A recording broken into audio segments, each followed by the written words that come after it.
live in a utopian society with rainbows and unicorns and violence has been eradicated. Men and women everywhere need to learn how to protect themselves. If you're witnessing an event that could cause harm to someone, it is your business to intervene. And if you don't feel like you can do that safely or you're going to put somebody else in danger, it's as simple as picking up the phone. Here's what needs to happen. We need to stand together. We need to stand as a united force against intimate partner violence, sexual abuse, stalking, mugging, bullying, sexual assault, catcalling. All the different ways violence presents itself in our lives. When we're a united front, we're actually going to make an impact on rape culture. And making a stand that, you know what, these actions will not be tolerated and they will not be ignored.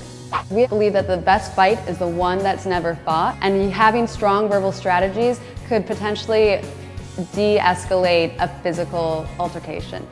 And with that, I would love to bring up our sassy creeper volunteer, John!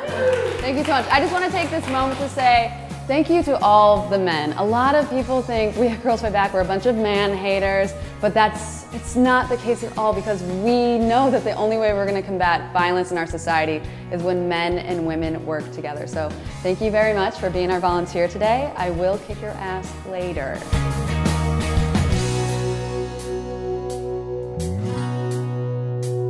I'm not going to knee you in the groin.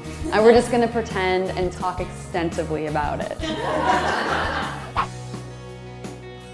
With some strong verbal strategies, that can often get you out of harm's way before things get physical. John and I are going to demonstrate my 3 favorite verbal strategies: deflect, empathy, and double boundaries.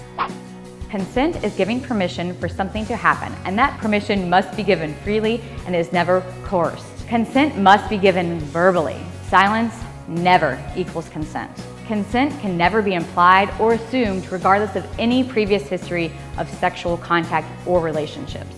And no matter what a person verbalizes, consent can never be given when a person is severely intoxicated or impaired, or at any point in the encounter after the person has already said no. Really, let's make it simple. Consent should be enthusiastic, yeah? It should be like, hell yes, I want your body touching my body. It should be like enthusiastic, both people are like happy about it, right? And I honestly, this is a golden rule for me in all relationships, even when I'm just starting to meet someone, date someone, all the way up to intimate relationships. If it's not a hell yes, it's a definite no. The first thing that I learned was how to actually trust my intuition, that gut feeling that tells me something isn't quite right. It's that little voice you get in your head that sends a red flag to your brain to pay attention. Our intuition is always in our best interest. We have a voice, so we should listen to it, yeah?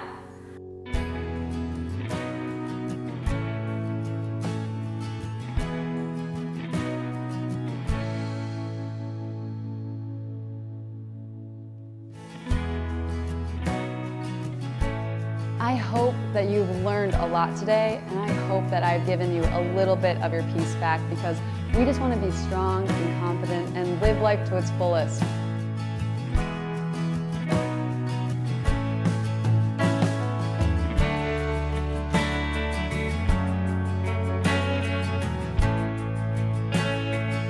I am worth fighting for. And that is the most important tip you can take into any self-defense situation. I am worth fighting for. You have to know that in your heart. I know I'm worth fighting for, and I know each and every one of you are worth fighting for.